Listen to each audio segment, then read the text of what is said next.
शेतकरी मित्रांनो नमस्कार. तर आपण एक खुराक बघतोय, तर ते खुराक बघूया इथं हरियाणामध्ये काय दिला जातो. तर हा जो खुराक आहे त्यामध्ये हे तुम्ही बघू शकता.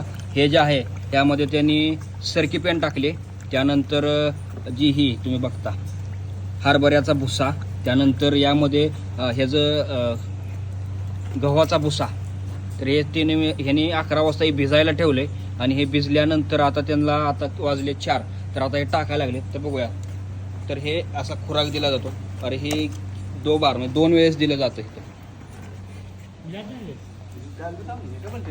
आणि या खुराक जो आहे तो तुम्ही बघू शकता की नुसता खुराक नाही दिला, त्यासोबत त्यांनी हे टाकलेलं आहे ते भुसा. हे घेऊ का भुसा आहे ना, हे ठीक आहे, गव्हाचा भुसा पण यासोबत त्यांनी टाकलेला आहे. तर असा हा खुराक असतो म्हैस पालनाच्या व्यवसायामध्ये मशीनसाठी. तर तुम्हाला हा व्हिडिओ कसा वाटला ते नक्की कमेंटमध्ये कळवा. तुम्ही काय खुराक देताय ते आम्हाला पण व्हिडिओमध्ये सांगा. म्हणजे